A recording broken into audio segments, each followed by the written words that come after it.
Parliament में white paper on Indian economy publish share किया. It talks about 10 years of UPA government versus the 10 years of NDA government, what the Modi government did about the reviving of economy. White paper जो है वो 3 part में divided है. First part talks about the 10 years of policy paralysis, then it is the corruption cases against the UPA government, and third part is what the Modi government did in the past 10 years. And this is the first part where we talk about the 10 years of UPA government under Dr. Manmohan Singh.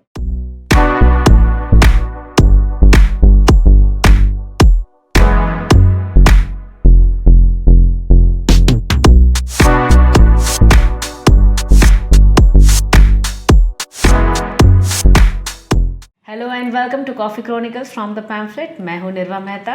मैं हूं Shiv. Union finance minister Nirmala Sitharaman ने कल parliament में white paper on Indian economy publish share किया. It was tabled on the parliament and it talks about the 10 years of UPA government versus the 10 years of NDA government, what the Modi government did about the reviving of economy. ये पूरा white paper जो है वो 3 parts में divided है, which talks about the first part talks about the 10 years of policy paralysis, so to say. Then it is the corruption cases against the UPA government. उनके जो कार्यकाल में जो करप्शन हुआ था और वो cases where they stand today. And third part is what the Modi government did in the past 10 years. So हम ट्राई करेंगे कि हम ये पेपर का डिस्कशन 3 पार्ट्स में करें. And this is the first part where we talk about the 10 years of UPA government under Dr. Manmohan Singh. White paper कल publish वो शेयर किया गया, टेबल किया गया. And the overview says that how when the Modi government came to power the Indian economy was in shambles. वो it बहुत ही fragile थी. इन्वेस्टर कॉन्फिडेंस बहुत लो था. हमारे पास देयर वाज एक्सपेंसेस के लिए पैसे कम थे. Foreign exchange reserves were at a very low level. And जब Modi government had come to power तब भी बहुत सारे लोगों का कहना था कि आप bring out a white paper on those 10 years what the UPA government did under doctor Manmohan Singh. क्योंकि doctor Manmohan Singh has been economics और उनका वो चीफ इकोनॉमिक एडवाइजर रहे हैं, वो आरबीआई गवर्नर रहे हैं. He has been the finance minister, given credit for the 1991 economic reforms, planning commission. So इनका काफ़ी वेरी इलस्ट्रियस करियर रहा है. And him being at the prime minister there were lot of hopes कि नहीं, things will be better. But things went from good to bad to worse. So let's start with the beginning. What the white paper talks about. ठीक है. It says कि when in 2004 when the UPA government began its term, the economy was growing at 8%. Industry and service sector growth was about 7% each, and agriculture was at 9%. But उसके बाद things began to fall. So essentially अगर हम देखें तो the Vajpayee government with India in a way was a very young country back then. 25 साल की हम पहले की बात करें तो 50 years is still a newly formed nation, so to say. And lot of political upheavals के बाद हम वहाँ थे. And they built the infrastructure, develop किया, जो भी था base clear किया. And that Vajpayee government legacy was passed on to the 2004 में UPA government. Right. So first few years तो हमारी इकोनॉमी ठीक ठाक चली. It appeared like we are on the right track. Maybe this was the right decision for India. But things went from bad to worse. वो जो infrastructure आपको दिया गया था, instead of working on it, it stagnated. So which is exactly what they say also. कि ironically the UPA leadership, which seldom fails to take credit for the 1991 reforms, abandoned them after coming to power in 2004. So let's talk a little bit about the 91 reforms, because very few people know कि जो reforms लाए गए हैं वो लाने के लिए जो crisis है वो भी मनमोहन सिंह ही लाए हैं. So let's start with that first. Economy को लेके जब बात होती है ना, तो वो बात खासकर रिफॉर्म को लेकर के जो होती है तो यहीं से शुरू होती है और वहीं पे ख़त्म होती है कि रिफॉर्म भारत में मनमोहन सिंह लेके आए. ठीक है. सो अब होता क्या है ना कि वो कहते हैं ना कि भाई डेविल लाइज इन डिटेल्स, कि भाई किसी पर्टिकुलर एस्पेक्ट से रिलेटेड चीज़ें क्या हैं, जब तक आप उनके फाइनल पॉइंट्स नहीं देखेंगे।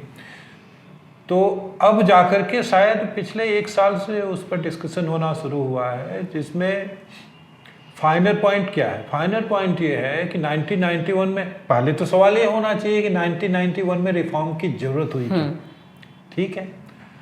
1991 तक largely except for Janata party की गवर्नमेंट जो थी 77 में, कांग्रेस ने ही सरकारें चलाईं। और 91 में जो फिनांस मिनिस्टर थे मनमोहन सिंह, उसके पहले वो अलग अलग रोल में 70s में चीफ इकोनॉमिक एडवाइज़र, RBI के गवर्नर, प्लानिंग कमीशन के हेड, ये सारी जर्नी जो है वो देख चुके थे। लेकिन कोई ये बात नहीं करता है या करता था कि अच्छा यहाँ तक पहुँचने में तो उनकी भी अपनी भूमिका है भाई।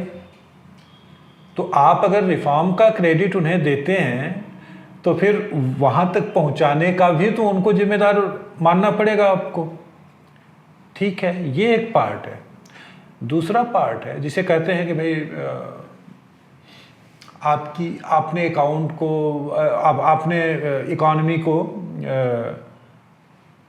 लिबरलाइज किया उस एस्पेक्ट से कि क्लोज्ड इकॉनमी थी। इनफेमसली जिसे हिंदू रेट ऑफ ग्रोथ के हिसाब से देखा जाता था 70s से।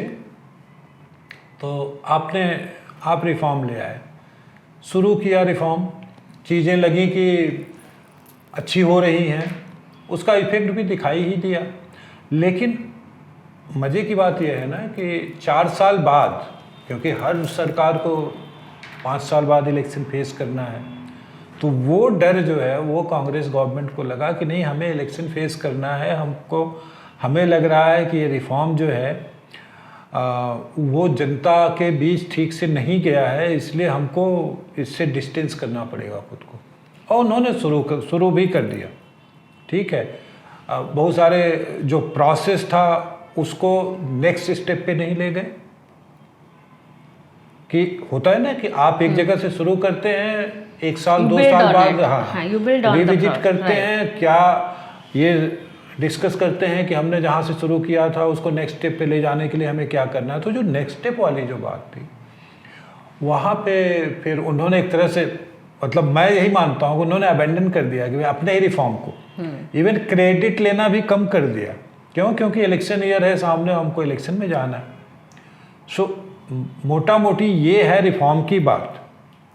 देश ने फॉरेन कैपिटल इतने बड़े लेवल पे पहली बार देखना शुरू किया, क्योंकि ये नहीं भूलना चाहिए कि रिफॉर्म लाने का, जो मैंने कहा कि लाने का कारण क्या था।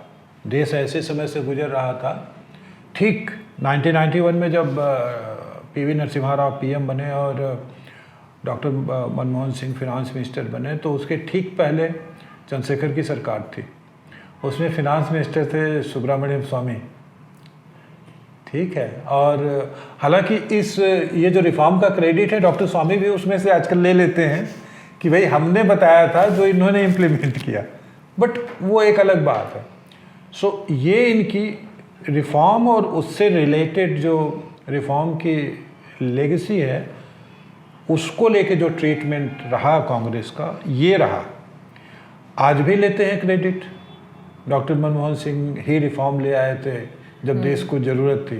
बट देश को ज़रूरत क्यों थी, इसको लेकर के बात नहीं होती है। तो ये उनका रहा। जैसा मेरा हमेशा मानना है कि आप किसी भी गवर्नमेंट का कोई भी स्टेप, अगर वो गवर्नमेंट कन्विंस है कि हमारे देश को इस स्टेप की ज़रूरत है, तो उसको ओन करो, उससे डिस्टेंस करने का कोई मतलब नहीं है। लेकिन जैसा मैं कहता हूँ कि वो तभी आएगा जब आपका विश्वास उन लोगों में हो जिनके पास आपको वापस जाना है वोट लेने। अगर डेमोक्रेसी में आपका विश्वास नहीं है तो आपको डर भी रहेगा, आप अपने ही स्टेप से पीछे हट जाएंगे, आप अपने डिसीजन ओन नहीं करेंगे, जो कि कांग्रेस ने किया 1995 तक। Right, so amongst other things very interestingly ये जो वाइट पेपर है उसमें they say that one such foundation which was severely weakened by the UPA government was the price stability. ठीक है, they say that inflation raged between 2009 and 14 and the common man bore the brunt.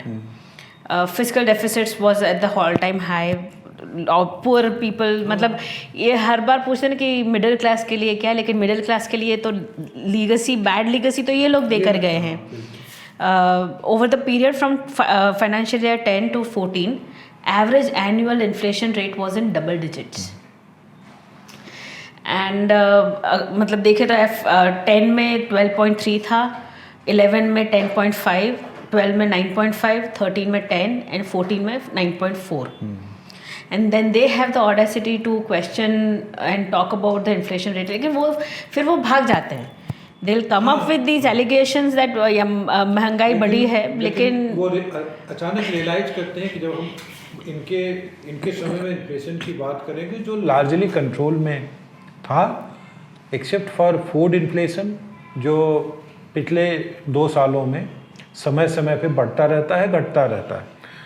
तो वो चीज़ है कि आप, अच्छा inflation वाली जो बात है ना, ये गवर्नमेंट को लेकर के किसी भी पॉलिटिकल पार्टी की जो फिलॉसफी होती है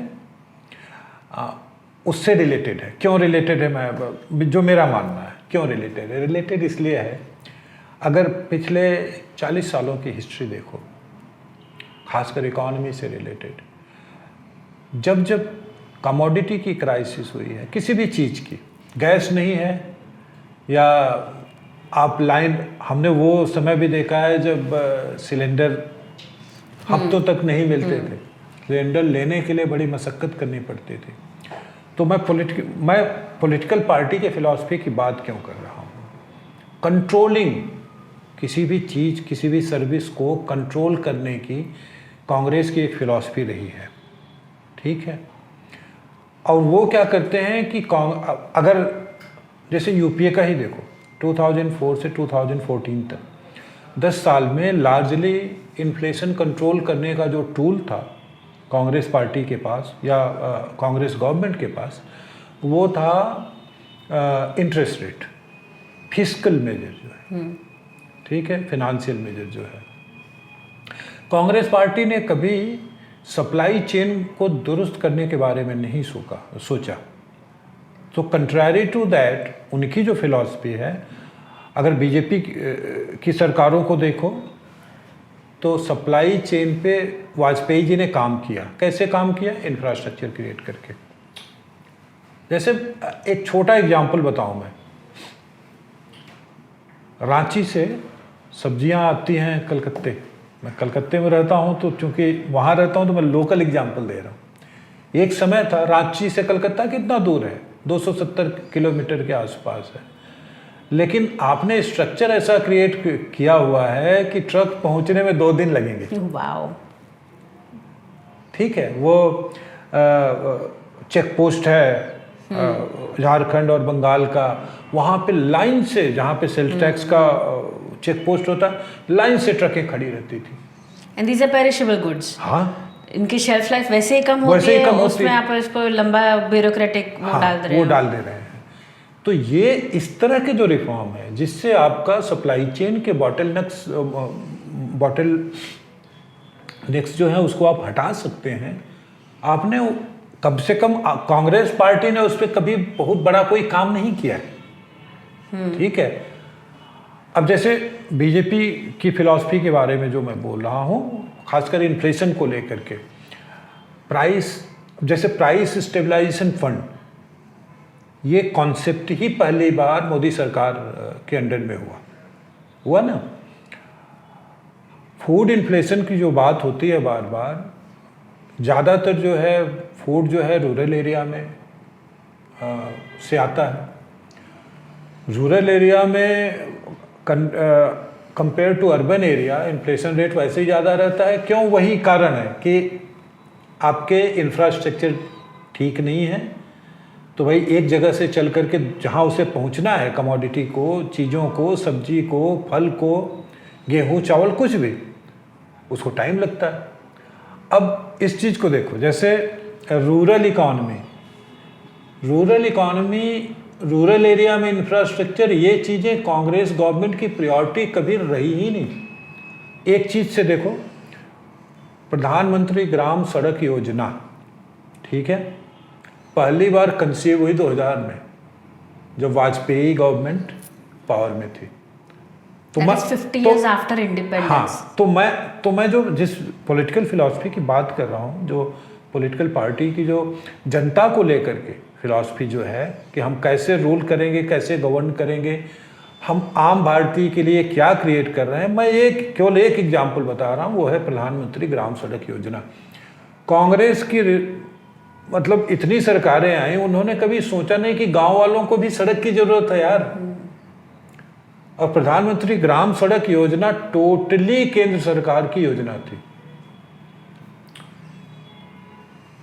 उसके पहले अगर गांव में सड़क की बात देखें तो सड़क का मतलब, गांव वालों के लिए सड़क का मतलब पगडंडी होती थी कि जिसपे वो साइकिल से चल रहा है, पैदल चल रहा है, तो रास्ता घास हट जाता तो रास्ता बन जाता। तो यही हमारी सड़क है। ये अंतर है। गवर्नेंस को लेके जो फिलॉसफी है, इन्फ्लेशन को लेके जो फिलॉसफी है, दोनों पार्टियों में ये अंतर है। और ये मतलब बहुत इम्पॉर्टेंट अंतर है, क्योंकि आप कांग्रेस पार्टी की फिलॉसफी क्या रही है कि आप महात्मा गांधी के इस वाक्य की मार्केटिंग 50 साल तक कर सकते हैं कि भारत तो गांव में बसता है, लेकिन अगर भारत गांव में ही बसता है तो उस भारत के लिए आपने किया क्या? कि ऐसा क्यों कि 50 सालों तक आपने कुछ नहीं सोचा, लेकिन वाजपेयी गवर्नमेंट आई और उनको लगा कि भाई भारत के गांवों को सड़क की जरूरत है, या भारत के गांव वालों को भी सड़क की जरूरत है। तो महात्मा गांधी का वाक्य या उनकी सूक्ति जो कि भारत गांव में बसता है, उसकी मार्केटिंग तो बड़ी अच्छी है आपकी, लेकिन उस बसने का आपने क्या किया? ठीक है कि उसके लिए उसी को आगे रख करके कुछ क्रिएट कर दिया होता आम भारतीय के लिए, कुछ तो करना चाहिए था ना। राइट। नेक्स्ट पॉइंट जो वाइट पेपर में है, that is the our favourite, the bad debts and the banking system. ये हम इस पर काफ़ी बार डिस्कस कर चुके हैं, द लीगेसी ऑफ एनपीएस जो था। But here it's now on record of the government, these are, सरकार ने पार्लियामेंट में वो हो जाएगा, this is now part of the history and this are the figures, facts and figures put by the central government. When the Vajpayee-led NDA government took office, the gross non-performing assets ratio to public sector banks was 16%. Right. When they left the office, it was 7.8%. So that had come down. Successfully brought it down. Successfully brought down that, and that too मतलब 5 साल में. So it's like significant amount of success. However, in September 2013, this ratio, including restructured loans, had climbed to 12.3%. Right. Largely because of political interference by the UPA government in the commercial lending decisions of the public sector bank. And worse, even that high percentage of bad debts was an underestimate. So this eventually led to the 2024, the massive bank crisis. I think Modi ji ने बीच में कहा था at some point that he did not, one of the reasons he did not bring out the white paper back then was because it was in such a bad state that it would have affected the investor confidence very, very adversely. The banking crisis in 2014 was massive and the absolute sum at stake was too large. So and this former governor of the Reserve Bank of India stated in 2018, this was he stated in response to Parliament panel का उसमें, a larger number of bad loans were originated in the period of 2006 and 2008. And these are the things. So जब ये NPA bank and loan waiver और ये सब की जब बातें करते हैं, they never mention that most of the NPAs that are cleared in past हाँ, 10 it was years created during UPA were loans era, हाँ. which were given in the 2000 during the first UPA. Right. क्योंकि तब तक तो crisis किसी को पता चली नहीं थी. इवेंचुअली 2002 में उसका भी आया. रीजन है ना कि लोन डिस्पर्स हो गए, वो बैड होने हैं कि गुड होने हैं, वो तो उसको वहाँ तक पहुँचने में टाइम लगता है, 2 साल 3 साल, है ना. Also, that's what they say कि not all problem loans were recognized. Right. मतलब imagine हाँ. the status of economy. That is where they brought in this restructuring part. Right. कि आप अगर NPA में उसको नहीं डालना है तो आप उसको रिस्ट्रक्चर कर दीजिए. अब जैसे ये चीज़ है, देखो ये चीज़ है, अब इसका भी एक पॉलिटिकल एंगल मैं बताता हूँ. वो ये है कि मैं एक समय में, चूँकि मैं वही है कि आपने छोटी छोटी चीज़ें देखते हैं वो आपको याद रह जाती हैं. यूपीए को कम्युनिस्ट सपोर्ट कर रहे थे, ठीक है, 2004 में. चूँकि मैं कम्युनिस्ट स्टेट से आता हूँ, उस समय उनका ही राज था, तो मैंने कलकत्ते में बड़े बड़े पोस्टर देखे हैं इनके जो ट्रेड यूनियन होते हैं और उसके, और उन पोस्टर में डिमांड की जाती थी कि इतना 1000 करोड़ रुपया इंडस्ट्रियलिस्ट ओन करते हैं बैंकों को, वो भारत के आम आदमी का पैसा है, उसको वापस ले आओ. ये मैं 2004 से पहले की बात बता रहा हूँ. तो आपके सामने एक चीज़ थी पहले से, लेकिन आपने उसके लिए कोई सलूशन खोजने की अपेक्षा आपने जो किया उस पर आपने और कंसोलिडेट कर दिया, उसको बढ़ा दिया. सो ये जो चीज़ है ना, अब ये क्यों है, ये इसीलिए है. मैं जिस पॉलिटिकल फिलॉसफी की बात कर रहा था कि आप सोचते कैसे हैं. आपने कभी सोचा कि वाजपेयी गवर्नमेंट ग्रॉस NPA 16.1% से 8% का क्यों ले आई? उन्होंने क्या कोशिशें की होंगी? ठीक है, उन्होंने कुछ तो अच्छा किया होगा कि ऐसा हुआ, ये रिजल्ट हुआ. आपको 8% के आसपास ग्रॉस NPA मिला, और आपने जब छोड़ा तो वो 4-5% बढ़ा दिया, और वो भी तब जब आपने NPA रिकॉग्नाइज नहीं किए. अगर NPA आपने रिकॉग्नाइज किया फिगर होता और ज़्यादा होती, तो फिगर और ज़्यादा होती. सो इसके पीछे क्या फिलॉसफी है? इसके पीछे बहुत सारी फिलॉसफी है कि आपकी प्रायोरिटी में है क्या. When it comes to governance, आप चीज़ों को कैसे देखते हैं, है ना. सो कि इसी से रिलेटेड मुझे लगता है कि अगर हम आगे इस पे बात करेंगे तो वो जो नाउ फेमसली जिसे कहते हैं फ़ोन लोन वाला जो इनका एरा था. इनफैक्ट फ़ोन लोन तो ठीक है, बात की बात है. लोन वाला पार्ट यूपीए के लिए क्यों इम्पोर्टेंट था, इसका एक एग्जांपल मैं बताता हूँ. डॉक्टर मनमोहन सिंह विदेश यात्रा से आ रहे थे, पत्रकारों को संबोधित कर रहे हैं अपने एयरक्राफ्ट में, और वहाँ पे माल्या को लोन कैसे देना है, किंगफिशर एयरलाइन को, उसको डिस्कस कर रहे हैं. एक प्राइम मिनिस्टर लोन, एक पर्टिकुलर कंपनी को लोन कैसे देना है और क्यों देना है वो जस्टिफाई कर रहे हैं. समझ रहे हो? तो प्रायोरिटी वहाँ पे है. ये ग्रॉस NPA जो क्रिएट हुआ, ये इसलिए क्रिएट हुआ. Right. The next point in this is the foreign exchange crunch, the infamous foreign exchange crunch. 2013 में the figures are shocking, extremely shocking figures. The famous foreign currency NCR and currency non-resident deposit window for NRIs was actually a call for help because the depleted source हमारे reserves थे. Under the UPA government, foreign exchange reserves had declined from around USD 294 billion in July 2011 to around USD 256 billion in August 13. मतलब वो तो reserve हुआ है. So by end of September 2013, the forex reserves were just enough to finance little over 6 months of imports. And it was down from the 17 months in 2004 when they came to power. And forex reserves to ratio, the ratio was so bad. In fact देखो, हम अपने पहले video में हमने पहले video किया था जो स्टॉक मार्केट रिलेटेड था, उसमें एग्जैक्टली सितंबर 2013 की बात हमने की थी कि क्या प्रॉब्लम थी। मज़े की बात क्या है पता है, आपके पास फॉरेन एक्सचेंज आपका डिप्लीट हो रहा है 6 मंथ्स इंपोर्ट के लिए। ये उस इकॉनमी के लिए है जिसमें इंपोर्ट जो है वो आपका हाईएस्ट है अगर प्रपोर्शन में देखें तो, ठीक है। करंट अकाउंट डेफिसिट आपका बहुत ऊपर है। ये उस इकॉनमी की बात हो रही है। आप आत्मनिर्भर भारत जैसे प्रोग्राम तब नहीं चल रहे थे, अपनी चीज़ें हम मैन्युफैक्चर नहीं कर रहे थे। आज तो हालत यह है कि हमारे यहाँ सेलफोन ही कई लाख करोड़ का हम एक्सपोर्ट कर दे रहे हैं मैन्युफैक्चर करके, समझ रहे हो। तो हमारी वहाँ से अगर जर्नी देखें तो इम्पोर्ट जिस इकॉनमी में इतना ज़्यादा था उसको तो अपने फॉरेन एक्सचेंज कुछ करके बढ़ाने चाहिए थे।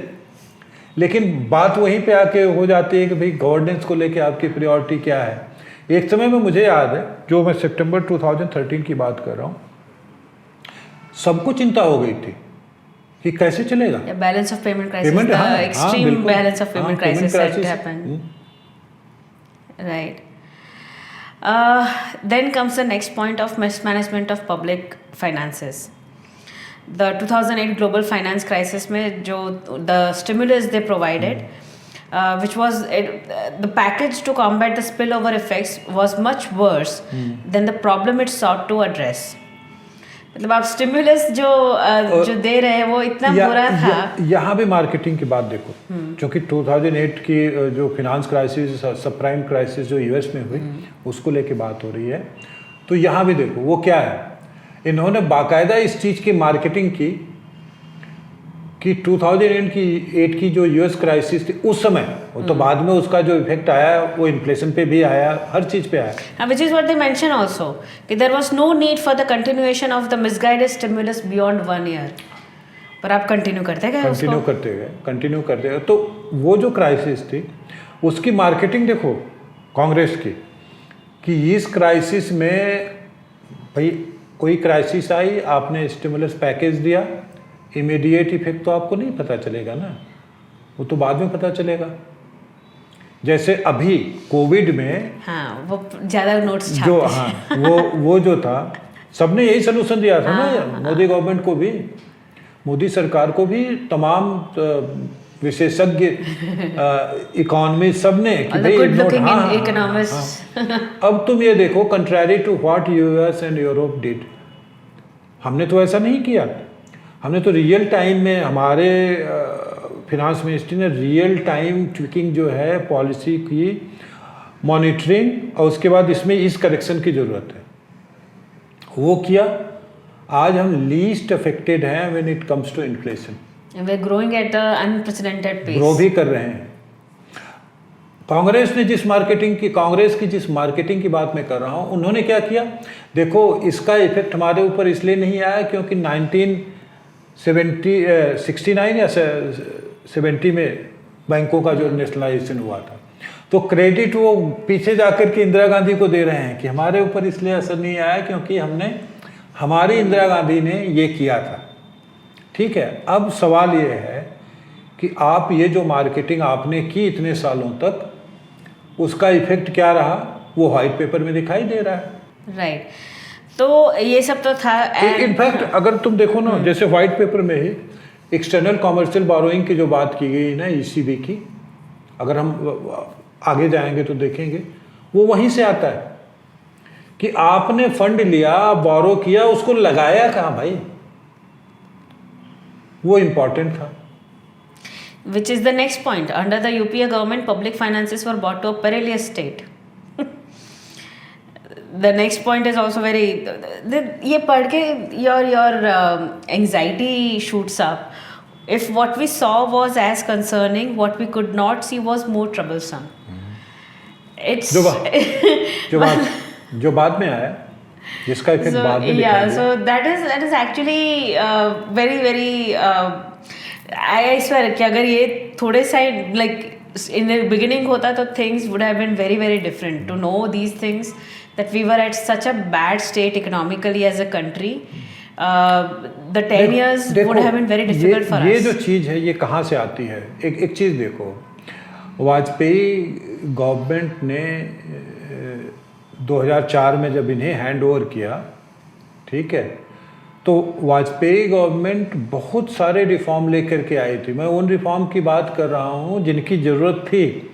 जैसे अब इसे रिफॉर्म ही कहोगे ना कि 50 साल के बाद रूरल इंडिया की परवाह जब किसी को नहीं थी कि भाई रूरल इंडिया को भी इंफ्रास्ट्रक्चर चाहिए, तब वाजपेयी गवर्नमेंट ने प्रधानमंत्री ग्राम सड़क योजना शुरू की। रेगुलेटरी एस्पेक्ट जो है इकोनॉमी का, वो वाजपेयी गवर्नमेंट ने शुरू की। बड़े इंफ्रास्ट्रक्चर वाजपेयी गवर्नमेंट ने बनाया। हम पहले बात कर चुके हैं गोल्डन क्वाड्रिलेटरल की, कि जब उन्होंने कंसीव किया कि हमें ऐसा एक हाईवे बनाना है, लोगों ने मजाक उड़ाया।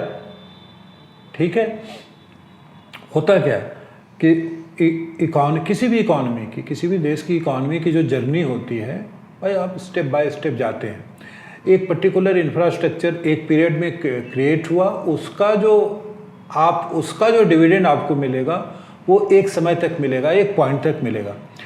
लेकिन एट द सेम टाइम वो जो जर्नी जिस पे चल रहे हैं आप, उसी समय आपको नेक्स्ट स्टेप पे जाने के लिए इंफ्रास्ट्रक्चर क्रिएट करना है। तो बाद में यूपीए 2 के समय हमने जो देखा, ये इसी बात का असर है कि इंफ्रास्ट्रक्चर आपने नेक्स्ट स्टेप पे जाने के लिए क्रिएट नहीं किया। आपने इंफ्रास्ट्रक्चर के नाम पे रेवेन्यू एक्सपेंडिचर किया। क्या चीज? मनरेगा। इनफैक्ट इनके ही मिनिस्टर जयराम रमेश ने एक पॉइंट पे कहा कि हम लोग कर क्या रहे हैं, गड्ढा खोद रहे हैं, गड्ढा भर रहे हैं। क्यों? क्योंकि आप चाहते हैं कि रूरल पॉपुलेशन के, क्योंकि हम आप एम्प्लॉयमेंट नहीं क्रिएट कर पा रहे हैं, तो गड्ढा खोदवा के गड्ढा भरवा रहे हैं। Which is very interesting that you talk about the infrastructure, because that is actually the figures again are extremely shocking. The UPA government admitted its failure to build infrastructure for future. In an affidavit submitted to the Supreme Court in response to a PIL, right, इन्होंने UPA government admitted कि that 40,000 kilometers of national highway was added. 24,000 of kilometers of national highways were added during the NDA regime from 1997 to 2002. Thereafter, in the 10 years of UPA, only 16,000 kilometers were added.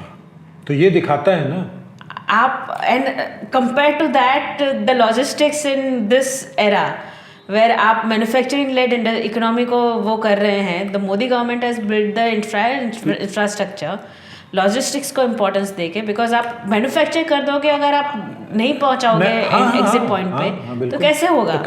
तो ये जो चीज़ है ना, यही तो, इसी से तो पता चलता है ना कि भाई आपकी प्रायोरिटी में था क्या। इनफैक्ट इससे एक डेटा और अगर तुम जोड़ो तो वो क्या था? वो था कि आप अगर कैपिटल एक्सपेंडिचर कर रहे हैं तब तो जाके कुछ क्रिएट होगा ना। वाजपेयी गवर्नमेंट के समय जब उन्होंने हैंड ओवर किया इनको, तो capital expenditure was 31% of total expenditure, ठीक है। और इन्होंने जब हैंड ओवर किया नरेंद्र मोदी गवर्नमेंट को, तब क्या था capital expenditure? Right.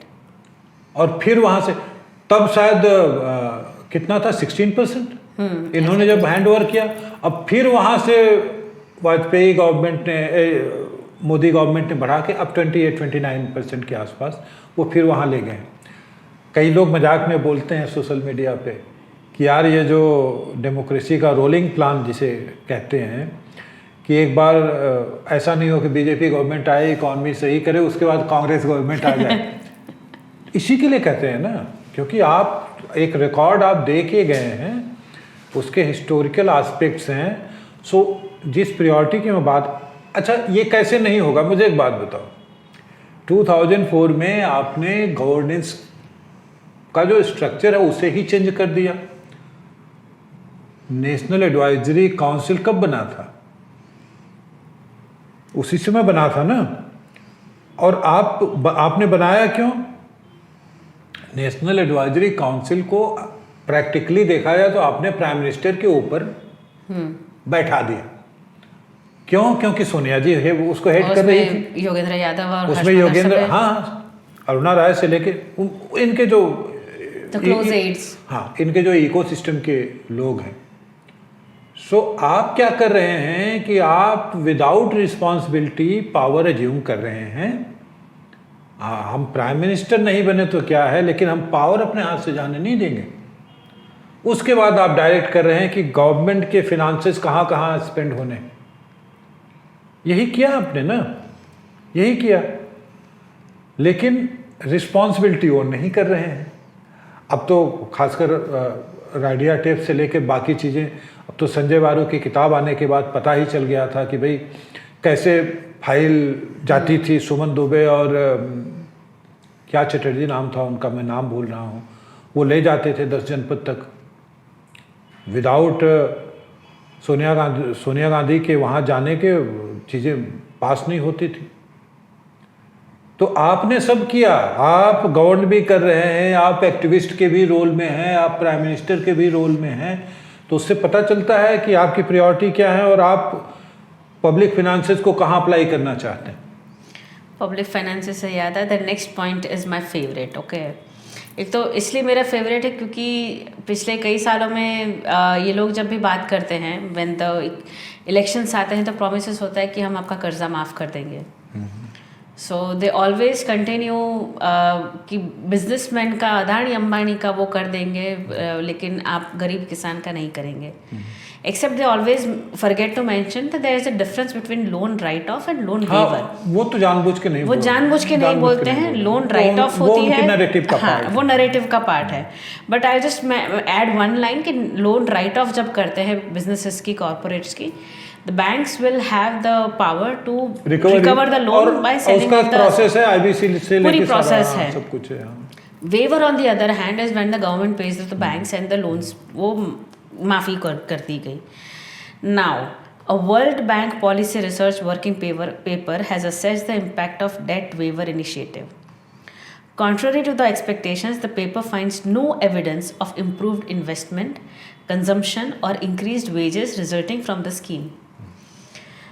Instead, the study reveals that the banks, after getting reimbursed by central government for the full amount of loan write-offs under the program, reallocated the credit away from the high default districts to lower default areas. And इसकी वजह से जो borrowers थे, जो who are in the high default districts but still had better credibility, they started defaulting in large numbers. हाँ, क्योंकि इनका माफ हो रहा है तो हमारा भी होगा ही माफ, and indicating strategic default in anticipation of more lenient credit enforcement or similar politically motivated credit market interventions in the future. 2009 के बजट में किसानों का कर्ज माफ करने का प्रपोजल आया 2009 के बजट में। उससे रिलेटेड इरेगुलरिटीज किस लेवल की थी कि किसका कर्ज माफ़ किया जा रहा है, उसको लेकर के एक पूरा पेपर है। अगर तुम नेट पे सर्च करने जाओगे, खासकर महाराष्ट्र का, तो एक पूरा पेपर है जिसमें ये बताया कि किस लेवल की इरेगुलरिटी थी ये लोन माफ़ का। अब वो लोन माफ़, देखो भारत में ना पहली बार लोन माफ़ हुआ वीपी सिंह गवर्नमेंट के समय में। उस समय फिनांस मिनिस्टर मधु दंडवते थे। 1990 में जो बजट आया था उसमें 1000 करोड़ रुपया किसानों के नाम पे माफ़ किया गया। 1000 करोड़ रुपया 1990 में, ठीक है। 19 साल बाद 2009 में मेरे ख्याल से 90,000 करोड़ रुपया किसानों का लोन माफ़ किया था यूपीए 1 ने। क्यों? क्योंकि उनको पावर में फिराना था। आए भी, ठीक है। सो अब उन्होंने आपने क्या किया कि एक लोन माफी का पूरी इंडस्ट्री खोल दी, जिसको कि अभी तक लोग इस्तेमाल कर रहे हैं। आपने राज्यों में भी इस्तेमाल किया, एमपी में किया, राजस्थान में किया। हालांकि ये अलग बात है कि लोन माफ नहीं हुए, हालांकि आपके लीडर ये प्रॉमिस करते रह गए कि आने के 10 दिन के अंदर ये काम हो जाए, ठीक है। तो आए दिन जो हम सुनते रहते हैं कि इतने लाख मनरेगा कार्ड नकली थे, जाली थे, घोस्ट वर्कर थे, उसी तरह से ये लोन माफी के प्रोग्राम में तुम महाराष्ट्र वाला जिसकी बात मैं कर रहा हूँ ना, तुम देखो मतलब जिनका लोन माफ हुआ है तमाम लोग एग्जिस्ट भी नहीं हाँ। करते थे।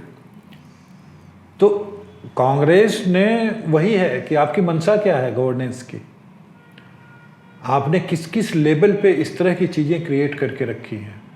इसीलिए जब भी ये होता है कि आधार कार्ड से हर चीज़ को लिंक करना है, सर्विसेज को लिंक करना है, डिलीवरी को लिंक करना है, लोगों को लिंक करना है, तो आप उसका विरोध भी करते हैं, सुप्रीम कोर्ट भी जाते हैं, आंदोलन भी खड़ा करवाते हैं। तो ये दिखाता है कि गवर्नेंस की हमारी इनकी मंशा क्या है, क्या प्रायोरिटी है जिसकी वजह से आप सत्ता में आना चाहते हैं। Next is another very interestingly, it is the sad legacy of Nehru which they carried forward, which is the lack of defense preparedness. Consideration ये कह रहे हैं कि white paper says that the long term national development was so lack of consideration that critical issue of defense preparedness was hampered by policy paralysis. Weak leadership and a consistent lack of intent and action resulted in defense underpreparedness. 2012 में shortage of combat ready equipments and ammunition was a chronic issue plaguing our forces. This is sad because आप देखें तो these are all आप यहाँ पे आपके पास Kargil war हो चुकी है, जस्ट आपके इस आने से पहले there have been पार्लियामेंट पे अटैक्स हो रहे हैं, there have been major issues हो रहे हैं. Despite that, you are not focusing on getting the preparedness ready. नहीं, देश की सुरक्षा उनकी प्रायोरिटी में थी ही नहीं कभी. So what started in 1962, जो हमारे सामने आया चीन के अटैक, चाइना के अटैक के समय, उसकी वो पूरा एक्सटेंड होते गया है. आप भले मार्केटिंग कर लें कि 1971 में हमने पाकिस्तान से वॉर लड़ा और 65 में लड़ा, क्या लेकर के लड़े थे. सवाल वहाँ है. कारगिल वॉर के बाद जो कमेटी थी उन्होंने जो किया, आज अभी जो खरीदा गया रफाल, तब का रिकमेंडेशन है. Which is what they mention, कि long drawn process of procurement of fighter jets that never really reached any conclusion. So अब देखो ये चीज़ क्या है, सभी ये जानते हैं, एक पूरी हिस्ट्री रही है डिफेंस डील में दलाली की रही है. एक्सेप्ट करें उसको, एक्सेप्ट तो आपने किया नहीं, बट उसके अलावा जो अगर कोई भी जो डिफेंस इंडस्ट्री से है वो आपको बताएगा कि रैपिडली दाम बढ़ते हैं चीज़ों के. अगर एवरेज 15% बोले, एवरेज 15% दाम बढ़ते हैं किसी भी चीज़ के, ठीक है. अगर आपने 2 साल भी डिसीजन नहीं लिया तो आपका क्या हो सकता है. गवर्नमेंट का एक्सपेंडिचर सीधा 30% से बढ़ गया, 32% से बढ़ गया ना 2 साल केवल. और यहाँ तो 5-5, 10-10 साल तक डिसीजन नहीं लिए गए. तो नेक्स्ट गवर्नमेंट जब आएगी, प्रोक्योरमेंट वो करना चाहेगी और उससे लगेगा कि लॉन्ग पेंडिंग इशू है, इसको ख़त्म करो, तो imagine the amount that government will have to sell out. कि भाई जिसे कॉस्ट ओवर रन कहते हैं, टाइम ओवर रन तो हुआ ही, लेकिन भारत में टाइम और कॉस्ट ओवर रन की जो लेगेसी है वो कांग्रेस की दी हुई है. एक एग्जांपल देखो, अभी जो मुंबई में अटल सेतु का उद्घाटन जो प्रधानमंत्री मोदी ने किया, 54 साल पहले कंसीव किया गया था प्रोजेक्ट. 54 इयर्स. तो या तो मतलब आपको कोई फर्क नहीं पड़ता है कि, या तो बताओ ही मत ना कि हम चाहते हैं ऐसा. कलकत्ता मेट्रो 1972 में कंसीव किया गया था, एग्जीक्यूट हुआ 1990 में. कंपेयर करो कि आज मेट्रो प्रोजेक्ट किस तरह से एग्जीक्यूट हो रहे हैं. 3-3, 4-4 साल में मेट्रो चलनी शुरू हो जाती है. बुलेट ट्रेन को ही ले लो ना, सब कुछ चल रहा था ठीक. 2019 नवंबर में सरकार बदली, इन लोगों के जो शिवसेना और इनकी जो सरकार आई, लैंड प्रोक्योरमेंट बंद हो गया. तो गुजरात की तरफ जो लैंड लेना था वो तो हो गया, महाराष्ट्र की तरफ जो लेना था, अब वापस सरकार बदली है, तब जाके चीज़ें शुरू हुई हैं. सो जिस सरकार का काम होता है प्रोजेक्ट के रास्ते में कोई बॉटलनेक आया उसको हटाना, सप्लाई चेन में कोई बॉटलनेक आया उसको हटाना, आप आइडिया ला करके या जो भी टेक्नोलॉजी का इस्तेमाल करके या जैसे भी, यहाँ पे सरकारें हैं जो क्रिएट करती हैं। कांग्रेस ने ऐसी सरकारें दी हैं जिन्होंने बॉटलनेक्स क्रिएट किए हैं। एग्जाम्पल तुम देखो ना, फेमसली जयंती टेक्स याद है? जयंती नटराजन जब इन्वायरमेंट मिनिस्ट्री हेड करती करेक्ट, राइट, जिसकी बात मोदी जी ने की थी, जयंती टैक्स। राइट। आपकी सरकार चल रही है, उड़ीसा में राहुल गांधी एक्टिविस्ट के रोल में आ जाते हैं, उड़ीसा चले गए, पॉस्को का जो प्लांट था स्टील प्लांट उसको बंद करवा दिया, पॉस्को बुरे बिस्तर समेट करके चला गया। दबोल पावर में क्या हुआ हम सभी जानते हैं। ये सारी कांग्रेस की लेगेसी है। तो वो दिखाता है कि गवर्नेंस को लेकर के आपका आइडिया क्या है, आपकी सोच क्या है, आपकी मंशा क्या है। राइट। मतलब even the decision to provide bulletproof jackets and night vision goggles to Indian Army soldiers was kept hanging for years. And this we are talking about the 2004, मतलब 21वीं सदी में। हाँ। It's not even that 21वीं सदी की और भारत जा रहा है. We are already in the 21st century and this is what is happening. Unbelievable. The ban on industrial development in coastal districts, bureaucracy. It's unbelievable. ये पढ़ के ही लगता है कि हम कहाँ, मतलब अब इसी चीज से देखो, नैरा फॉरगॉटन। अब इसी चीज से देखो, आप अभी ये बात हो रही थी कि स्टील के इंपोर्ट को लेकर के, कि भारत जो स्टील का इंपोर्ट इन्हीं लोगों ने उठाया था। क्यों उठाया था? क्योंकि आपको लगता है कि हम ये उठा देंगे और मोदी सरकार को घेर लेंगे। ठीक है, स्टील की इंपोर्ट को लेकर के कि इतना स्टील इंपोर्ट हो रहा है चाइना से, क्यों हो रहा है? हमारे भारत की जो स्टील कंपनियां उनको सरकार, भाई हमारा इंपोर्ट कम हुआ है। आप जब थे स्टील का इंपोर्ट देख लो, मेरे ख्याल से ऑलमोस्ट 50% से भी कम हो गया अभी इंपोर्ट। वो आप नहीं बताएंगे, आपको केवल हाईलाइट करना है कि चाइना से स्टील क्यों आ रहा है, जबकि स्टील जापान से भी आ रहा है, कोरिया से भी आ रहा है। अच्छा, आ क्यों रहा है? आ इसलिए रहा है कि भाई बड़े बड़े प्रोजेक्ट हो रहे हैं। ठीक है, और मजे की बात क्या है, आपने प्रोपेगेंडा के लिए ये कह दिया है कि स्टील जो है सरकार इंपोर्ट करती है। नहीं, स्टील तो प्राइवेट सेक्टर इंपोर्ट करता है। क्यों? क्योंकि प्रोजेक्ट चल रहे हैं देश में। तो वही है कि मार्केटिंग, प्रोपेगेंडा, वो चीज़ें हैं आपकी प्रायोरिटी में, गवर्नेंस कभी नहीं रही। Right. Next is the wastage of public resources sent the economy into a funk. Decade of governance or its absence was marked by policy misadventures and scams. Then they talk about the 2G spectrum scam, which involved 122 telecom company licenses that had sliced 1.76 lakh crore of the exchequer, जो infamously Sibal जी बोले हैं zero loss scam. This was, then there was the Commonwealth Games scams.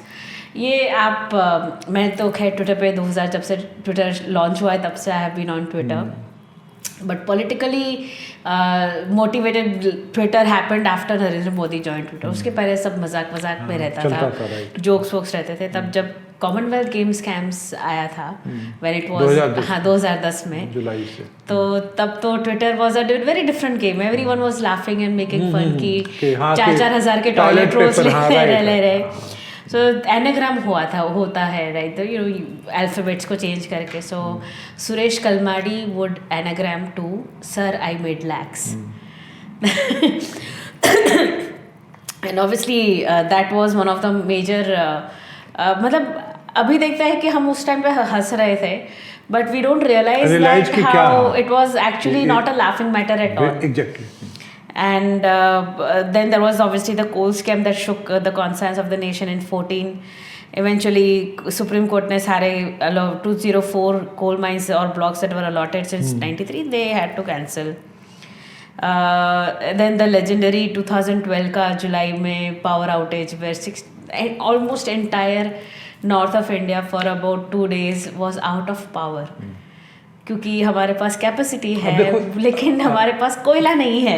अब देखो ये power outage वाली जो बात है, जैसे मेरा ये मानना है कि यूपीए के दौरान जिस पॉलिसी पैरालिसिस की बात की गई है वाइट पेपर में, मैं एक दो एग्जांपल मैं बताता हूँ जो प्रैक्टिकल जो एग्जांपल है। जैसे यूपीए के दौरान इन्होंने 2005 में तो SEZ out of box idea, SEZ हम क्रिएट करेंगे, वो कहाँ पे है इस समय नोबडी नोज। SEZ क्रिएट करेंगे, SEZ में कंपनियों ने अप्लाई करना शुरू किया, अलॉटमेंट के लेटर निकलते थे, ठीक है, लैंड अलॉट हो गया। देन लिस्टेड कंपनियों का वैल्यूएशन, उनके स्टॉक का वैल्यूएशन उस बेस पे होने लग गया कि अरे उसके पास SEZ, उसको लैंड अलॉट हुआ है। मैं 2005-06 की बात बता रहा हूँ, फलाने कंपनी को लैंड अलॉट हुआ है और उसके स्टॉक का दाम ऊपर चला गया, लोगों ने खूब पैसे बनाए उसमें। सारा कुछ करके अचानक याद आया 2008 में कि अरे हमारे पास कोई SEZ को लेके पॉलिसी नहीं है, तो गवर्नमेंट ने अनाउंस किया कि हम SEZ पॉलिसी बनाएंगे। आपने SEZ अनाउंस कर दिया, लैंड अलॉट करवा दिए, सब कर दिए, उसके बाद याद आया कि हमको एक पॉलिसी की भी ज़रूरत है। बाय दैट टाइम लोगों ने SEZ के नाम पे स्टॉक मैनिपुलेशन में बहुत पैसे कमाए। अब ये पावर वाली बात ही देखो, आप क्रेडिट लेते हैं, ए राजा ने क्रेडिट लिया, आपके मिनिस्टर थे UP1 में, ए राजा ने क्रेडिट लिया टेलीफोनी के एक्सपेंशन का। हम आए थे तो पर कैपिटा इतना टेलीफोन था, अभी इतना है, जो भी है, जो भी नंबर है। लेकिन जिस पीरियड में सेल फोन एक्सपैंड हुआ इंडिया में, उस पीरियड में आपके बाकी चीज़ें एक्सपेंड नहीं हुई। उस पीरियड में आप पावर जनरेट नहीं कर पाए। अगर आप पावर जनरेट करते तो आपके टेलीकॉम टावर्स डीजल से नहीं चलते। वो भी उस देश में हो रहा है जिसमें सारा कुछ बाहर से, फ्यूल को लेकर के क्रूड ऑयल बाहर से आता है। आप कितना तो जनरेट कर, अपने यहाँ कितना क्रूड ऑयल है जो आसाम में है, अंकलेश्वर में है, डिगबोई, यही तो है, 2-4-5% है, ठीक है। तो आप इतना एक वैल्यूएबल आपका फॉरेन एक्सचेंज, जिस फॉरेन एक्सचेंज की कमी की हम बात कर रहे हैं, वही फॉरेन एक्सचेंज लगा करके क्रूड इंपोर्ट करते थे आप।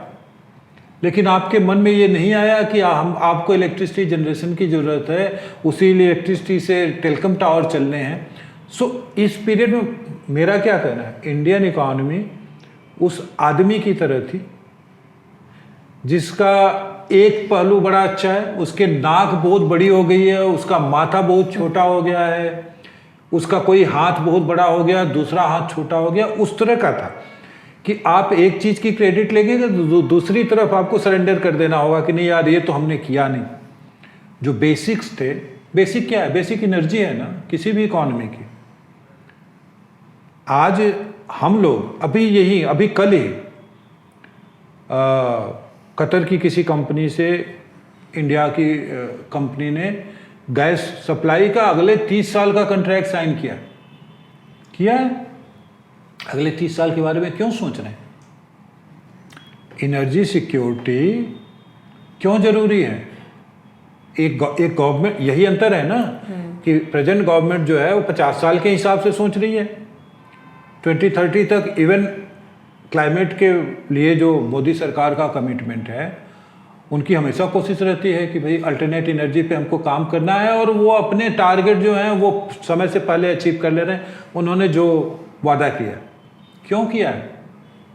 और उसी जगह आप हैं कि आपको कोई फर्क नहीं पड़ता है ना, कि क्योंकि आप गवर्नेंस, आपके regulatory mechanism, governance, supply chain, आम आदमी की लाइफ को थोड़ा इजी कर दो, ये सब आपकी प्रायोरिटी में कभी रहा ही नहीं था। उसी का रिजल्ट है। Another decade lost was because of the 2G scam and the policy paralysis. The number of times policy paralysis comes, it is extremely shocking. Zero loss Zero loss. हाँ, जीरो लॉस था, कि इससे related था, 2G से related. ऐसी एक theory mister Chidambaram ने दी थी कि कोयला जब जमीन से नहीं निकला तो लॉस क्या हुआ। भाई आपने किसी को 2 रुपए में 100 रुपए का सामान दे दिया, ठीक है, अब उस पर डिपेंड करता है कि वो निकाले कि नहीं निकाले। अच्छा दे दिया तो ऐसे तो दिया नहीं होगा। अगर ये तो ऐसे ही है ना कि केजरीवाल सरकार शराब पे जो कमीशन है 6% से 12% ले गई, कुछ तो लेकर, जो कि है ईडी का, कि पैसे लेकर के ही तो डीलर को वो कमीशन दिया गया होगा। एक्सचेकर का लॉस हुआ, पार्टी का गेन हुआ, जो कि अब तो सुप्रीम कोर्ट ने भी मान लिया है कि भैया 338 करोड़ का हुआ। मैं एक एग्जांपल दे रहा हूँ, पैरेलल ड्रॉ करने की कोशिश कर रहा हूँ। आप ये कह रहे हैं कि कोयला जब जमीन से निकला नहीं तो फिर लॉस कहाँ हुआ, लेकिन जो अलॉट किया आपने 100 रुपए की चीज़ 1 रुपए में, ऐसे तो अलॉट नहीं किया होगा। इतने तो भोले नहीं हैं आप। हाँ, मतलब अगर आपके प्राइम मिनिस्टर रेन कोट पहन के नहाते हैं तो आप भी तो कुछ पहन के नहाए ही होंगे, जो कि दिखाई देता है। तो क्या कहना है, चिदम्बरम तो जेल जाके आ चुके हैं। Right, and the infamous 80-20 goal scheme जो यूपीए गवर्नमेंट ने इसके बारे में हम भी बात कर चुके हैं इसके बारे में। राइट कि जब आपको वो स्कॉच्ड अर्थ पॉलिसी होती है ना, कि जब आप वॉर हार रहे हैं आप सब कुछ डिस्ट्रॉय करके जाएंगे। अगर हम मिडिएवल हिस्ट्री देखें तो ये स्टैंडर्ड प्रोसीजर था। खासकर जो मराठर्स, जो अटैकर्स आते थे बाहर से, और जो वहाँ के लोग, और खासकर ये मुस्लिम वर्ल्ड में होता था, इस्लामिक वर्ल्ड में, कि अगर आप हार रहे हैं तो हमने सब कुछ जला कर जाएंगे। तो ये चीज़ जो है, अब देखो ये चीज़ है गवर्नेंस की बात जो हो रही थी, ये केवल इसमें इन्होंने नहीं ट्राई किया। ये जो acquisition of land, industrial land, उसको लेकर के जो इन्होंने पॉलिसी बनाई थी, जो एक्ट पास करवाया था, वो भी इसी का पार्ट था कि हम तो जा रहे हैं यार सरकार से, लेकिन जो सरकार आएगी हम उसके लिए डिफिकल्टी क्रिएट करने के लिए जा रहे हैं। करेक्ट, ये सोच वहीं से आती है। Right, and obviously the policy paralysis and the delays in projects, this is very interesting. The IMF इसी को लेकर MD had said 80-20, ये जो गोल्ड, आपके पास पावर नहीं था ये ऑर्डर देने का। और मजे की बात ये कि ठीक है, फिनांस मिनिस्ट्री ने दे दिया, चिदम्बरम जी फिनांस मिनिस्टर थे, उन्होंने डायरेक्ट किया, लेकिन मॉरलिटी का एवरेस्ट रघुराम राजन बैठे हुए थे उस समय, वही थे ना आरबीआई के गवर्नर, जो खुद को कहते हैं कि सारी दुनिया भर की सारी मॉरलिटी उनके ही जेब में है। किसी ने क्वेश्चन नहीं किया। नहीं तो बैठा करके रघुराम राजन से पूछना चाहिए कि ये करते हुए आपने नहीं सोचा कुछ, कि मॉडल कोड ऑफ कंडक्ट अभी भी है, नई सरकार बनी नहीं है, आप चुनाव हार चुके हैं, आपके पास मॉरल पावर नहीं है ये करने का। व्हाट टू से, ही डज काइंड ऑफ, अभी रिसेंटली एक इंटरव्यू में उन्होंने काइंड ऑफ लोकी सजेस्ट किया था कि बीजेपी तो बहुत अमीर पार्टी है, उनके पास तो पैसे होंगे in case of corruption, black money के जो केस अभी ओडिशा के कांग्रेस लीडर के चल रहा था, 350 crore cash was found and he said कि कांग्रेस के पास नहीं है, जस्टिफाइंग ब्लैक मनी है, you were the RBI governor, you talk about I am Raghuram Rajan, I do what I do. तो ये व्हाट आर यू डूइंग? आप जिस संस्था से आते हैं, आप जिन संस्थाओं के लिए इंटरनेशनल लेवल पे काम कर चुके हैं, वो संस्थाएं पूरी दुनिया में को ऑर्डर पास करती हैं कि मनी लॉन्ड्रिंग को कैसे रोका जाए, और आप आकर के कह रहे हैं कि अरे ये तो नॉर्मल चीज़ है, वो पैसा कहाँ से पैसे उनके पास, वो गरीब पार्टी है, the grand old party is a गरीब party. Okay then, very interestingly sir यही है कि IMF के MD ने बोला था 15 में कि when she was talking about the UPA decade, she said that many of the projects were delayed due to regulatory uncertainty and bureaucratic holdups. It's you know एक चीज़ मैं कई बार कहती हूँ कि no there is a very famous quote कि those who forget history are condemned to repeat it. अगर हम ये यूपीए के 10 साल अगर हम भूल जाते हैं तो देर आर मतलब ये लौट के आने के चांसेस है, ये खौफ होना चाहिए। नहीं, ये कभी भूलना नहीं चाहिए। ये कभी भूलना नहीं चाहिए, क्योंकि भूल गए तो ये आएगा वापस। ना तो कभी भूलना चाहिए, समय समय पे लोगों को याद दिलाना चाहिए कि ऐसा हुआ था। अगर हम आज तुम ये देखो ना, इमरजेंसी की अगर बात नहीं हो, नई जनरेशन को कैसे पता चलेगा? तुम बच्चों से जाके पूछो कॉलेज में इमरजेंसी के बारे में जानते हो, वो बोलेंगे नहीं हम नहीं जानते। हम तो सिर्फ अनडिक्लेयर्ड इमरजेंसी के बारे में हम तो सिर्फ अनडिक्लेयर, क्योंकि उसके बारे में सोशल मीडिया पर Modi monster is doing it all. Social media पे रोज चर्चा होती है। रील पे ये लोग बोल दिए, कॉमेडियंस जो करते हैं। हाँ, सारे करते हैं। हाँ, सारे करते हैं, सब उसी का पार्ट है। The UPA government capitalized on the reforms brought in by the previous government but fell short of delivering on crucial reforms promised by them. तो आप प्रॉमिस भी किए हैं लेकिन आप वो फुलफिल भी नहीं किए हैं इसमें। और जब मोदी सरकार फुलफिल प्रॉमिसेस की बात करती है तो आप बोलते हैं कि पॉलिटिक्स कर रहे हैं। अरे वो मैनिफेस्टो में प्रॉमिस किया है, they have delivered it, they will boost about it. इसको लेकर के देखो, हम चूंकि इकॉनमी की बात कर रहे हैं, so we should stick to economy जो एस्पेक्ट है। इनकी सरकार का ये वादा करना कि 2010 में हम जीएसटी इम्प्लीमेंट कर देंगे। एग्जैक्टली, ठीक है। जीएसटी है, आधार है, बायोमेट्रिक, ऑल दीज थिंग्स। हाँ, आपने कभी जीएसटी इम्प्लीमेंट करने को लेकर के कभी प्रयास नहीं किया, कभी कॉन्सेंसस बिल्ड करने की कोशिश नहीं की। और जिस फेडरल स्ट्रक्चर को डिस्ट्रॉय करने के लिए आप कहते हैं ना, एलिगेशन लगाते हैं मोदी गवर्नमेंट पे, वो गवर्नमेंट 2014 में आई पावर में और जीएसटी 2017 1 जुलाई को इम्प्लीमेंट हो गया। क्यों हुआ होगा? कंसेंसस बनाया गया होगा ना। और जब इम्प्लीमेंट हो गया तो आपका नेता जगह जगह उसे गब्बर सिंह टैक्स बोलता है। हाँ, अभी भी बोलता है कि जीएसटी ने डिस्ट्रॉय कर दिया इकॉनमी को। वो भाई डिस्ट्रॉय कर ही दिया तो फिर हम आज थर्ड 5th लार्जेस्ट इकॉनमी कैसे ब्रिटेन को कैसे किए? अगर formalisation of economy, formalisation of Indian economy in last 10 years, इस पर तो कहते हैं ना कि बहुत सारी चीज़ें हिस्ट्री के हिसाब से डिटरमाइन होती हैं, तो इस पर जब बात होगी तब शायद लोगों को समझ में आए कि इकॉनमी का फॉर्मलाइजेशन जो है पोस्ट 2014 वो ज़रूरी क्या था, उसका क्या इफेक्ट हुआ और उसने हमें वर्ल्ड इकॉनमी स्टेज पे कहाँ पहुँचा दिया।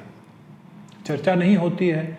उसको तो ये बोल करके उड़ा दिया जाता है कि आपने डिमोनेटाइजेशन किया था और उसकी वजह से अभी तक उसका असर है। भैया कैसे है?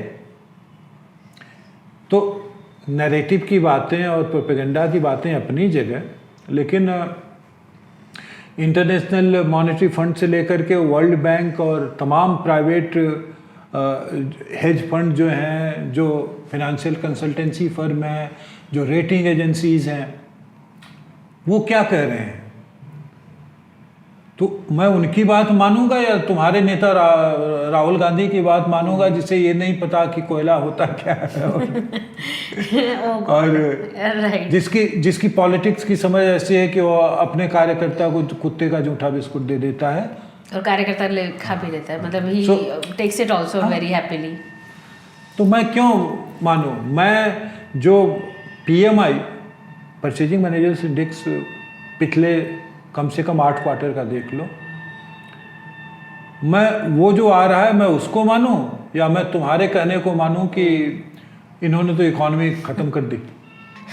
वन ऑफ द मेजर इनका ये रहता है, जो एलिगेशंस हैं on the Modi government from the opposition is कि आप जो भी स्कीम्स की बातें करते हैं, all the schemes you take credit for, they were conceptualised during the Manmohan Singh government era. ठीक है, कंसेप्चुअलाइज तो कर देते, एग्जीक्यूट भी कर देते, लेकिन एग्जीक्यूट करने की आपकी पॉलिटिकल विल नहीं थी, which can be seen from the implementation of GST and Aadhaar both. But along with that, very interestingly, there is this one point: a large number of development programs and projects were implemented poorly. Under sanitation campaign Nirmal Bharat Abhiyan, जैसे they accuse Modi government of the सरकार शौचालय का जो बनाओ करते भाई। हैं, हाँ, तो दे सेइंग कि construction of household, and these are facts and figures, construction of household toilets remained 44 to 52% of the targets during FY10 to FY14. 33% of the constructed toilets were defunct due to reasons like poor quality of construction, incomplete structure, and non-maintenance. And out of the 442 ongoing projects of railways, the target of completion of projects target was fixed only for 156 of them. और target तो fix करो, लेकिन वो सब में delay हो रहा है. There was in fact there is one railway board took an average of 43 months to sanction the bridge works after identifying the rehabilitation from a safety perspective. 43 months of delay, हाँ ठीक है, then this is just for sanction, and even after that the bridge works were completed with an average delay of 41 months.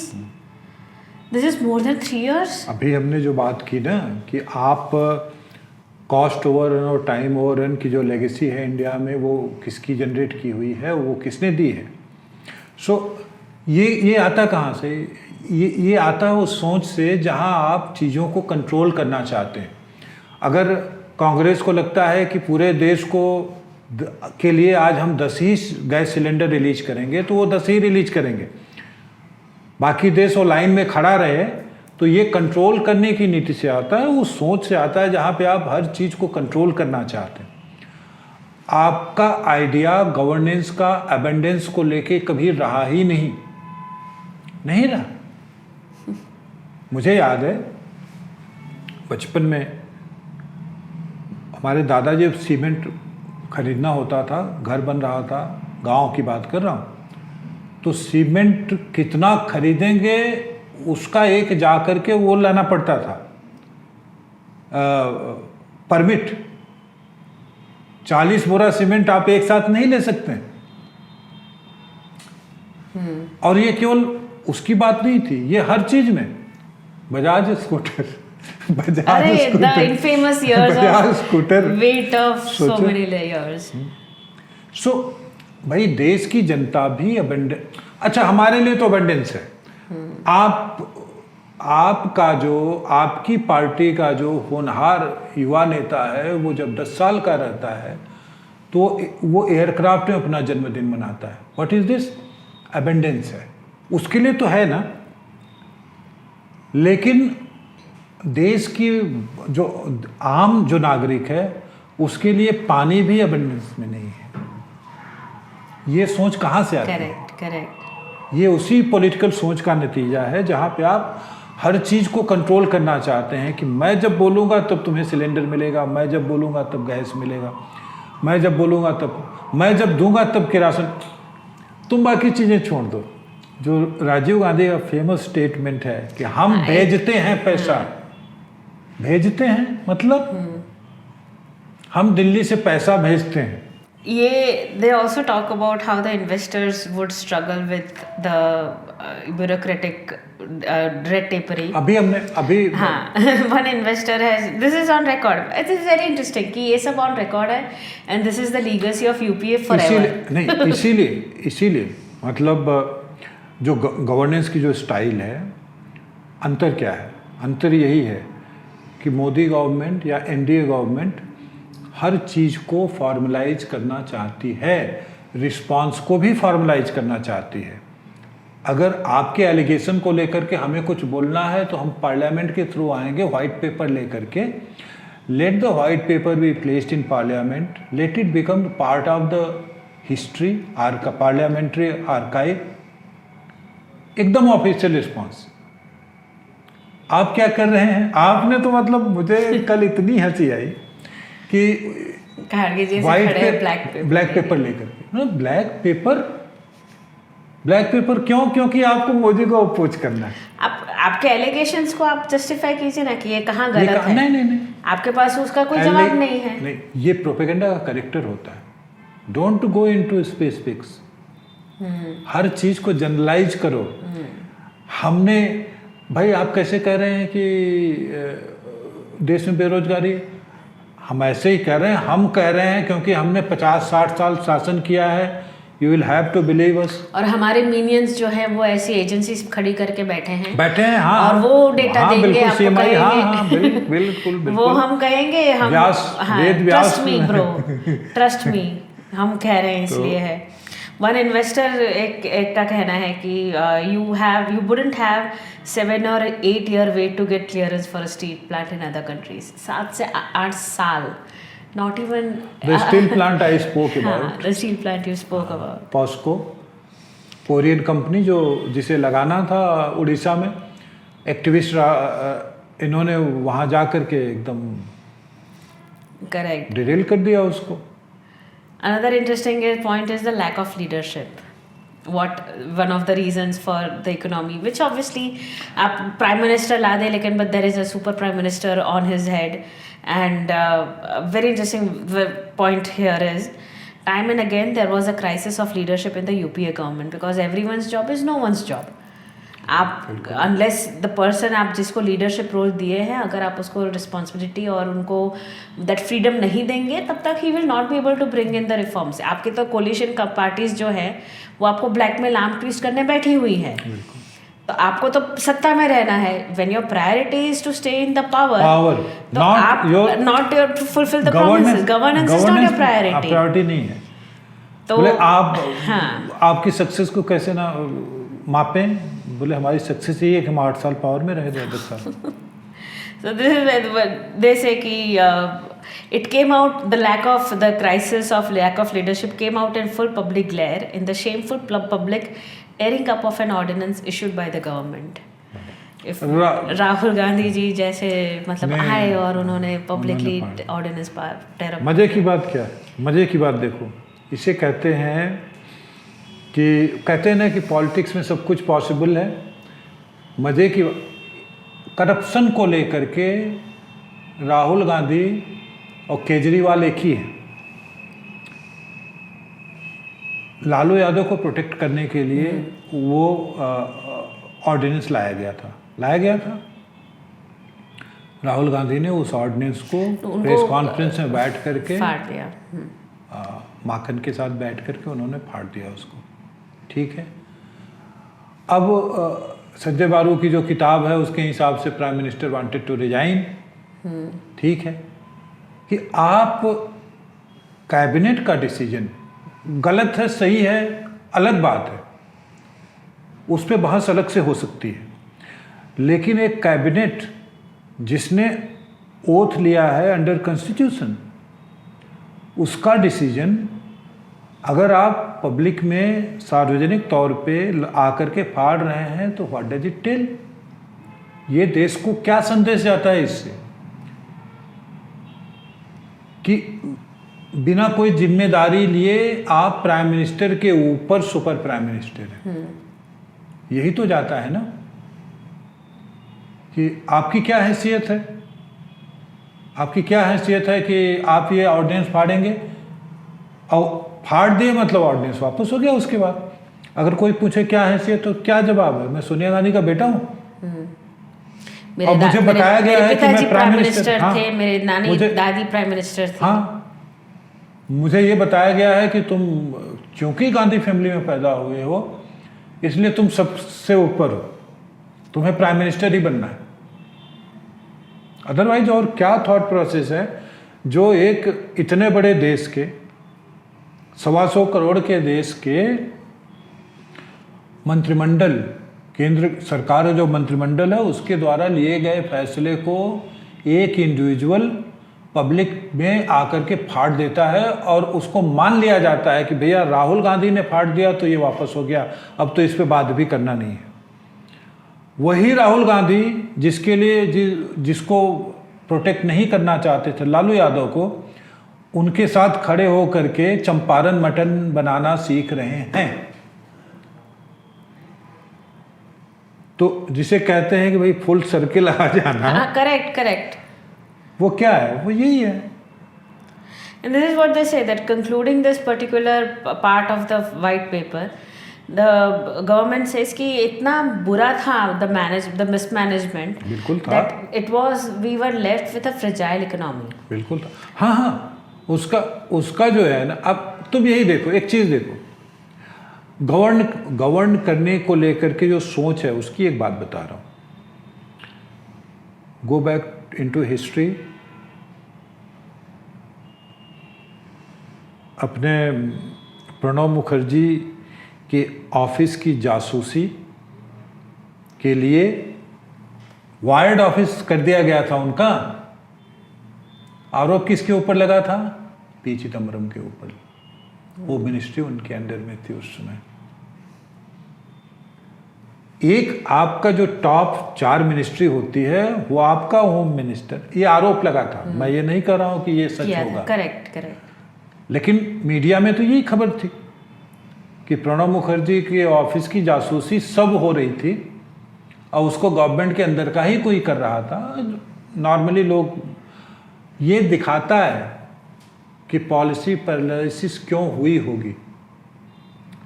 Governance, एक minister आपके दूसरे minister को trust नहीं करता है, ठीक है, क्यों ट्रस्ट नहीं करता है? अगर तुम नीरा राडिया के टेप पे जाओ वापस, कमलनाथ के बारे में क्या कहा गया था फेमसली. तरुण दास उस समय जो सेक्रेटरी जनरल थे फिक्की के, उन्होंने क्या कहा था कमलनाथ के बारे में? कि उनको बता दिया गया है कि आपका जो है वो आपको मिल जाएगा, वो हर चीज़ से 10% या 15 जो भी आया था उसमें, ठीक है. सो ये क्या बताता है? ये यही बताता है कि जो जिस पॉलिसी पैरालिसिस की बात पूरे भारत में या वर्ल्ड स्तर पे होती थी यूपीए के, वो क्यों हुई होगी. अच्छा, बाकी चीज़ जाने दो. एक एग्जांपल और देता हूँ, क्योंकि मिनिस्टर की इफ़िशियंसी की, मिनिस्ट्री और मिनिस्टर की इफ़िशियंसी की बात चली है. पावर आउटेज को लेकर के हमने बात किया, पावर क्राइसिस को लेकर बात किया. हमारे टेलीकॉम टावर के लिए पावर नहीं था देश में, ठीक है. पावर मिनिस्टर कौन था? ज्योतिरादित्य सिंधिया थे. नहीं काम कर सके. वही ज्योतिरादित्य सिंधिया इस समय सिविल एविएशन मिनिस्टर है. सिविल एविएशन मिनिस्टर है हमारे. He is regarded as one of the most efficient ministers अभी. क्यों? क्योंकि गवर्नेंस को लेकर के जो ओवरऑल सोच होती है वो डायरेक्ट करता है, वो मिनिस्टर को स्पेस देता है. और रूलिंग पार्टी की जो पॉलिटिकल फिलॉसफी होती है कि हमको अपने लिए काम करना है या हमको देश के लिए काम करना है. मतलब देश आप की लीडरशिप रोल दे दोगे लेकिन आप उनको करने के लिए मौका नहीं दोगे, तो हाउ वो विल है. It work? हाँ, बिल्कुल. सो वो दिखाता है कि वही इंडिविजुअल. अच्छा, ये चीज़ चूँकि आज बात हो रही है तो मैं मिनिस्टर के बारे में बात कर रहा हूँ, लेकिन यही चीज़ बार बार पिछले 8 साल में ब्यूरोक्रेसी को भी लेके हुई है कि यही सारे ब्यूरोक्रेट्स उस गवर्नमेंट में थे, काम कर रहे थे, यही इस गवर्नमेंट में काम कर रहे हैं. डिसीजन मेकिंग की स्तर की है, वो दिखाई देता है. यहाँ तो मैं पॉलिटिशियन की बात कर रहा हूँ. Right. But anyway, on that note, we have reached to the end of first part of the white paper. Second part में the white paper talks about the corruption cases during the UPA government and UPA regime. And corruption की एक पूरी तो एक उस पर हम दूसरा डिस्कशन उस पर करते हैं. And on that note, thank you so much for joining us on the first part of the white paper on Indian economy. Do join us for the second part where we discuss the corruption cases, what they were and where they stand now during the current government. And we'll see you soon. Thank you so much.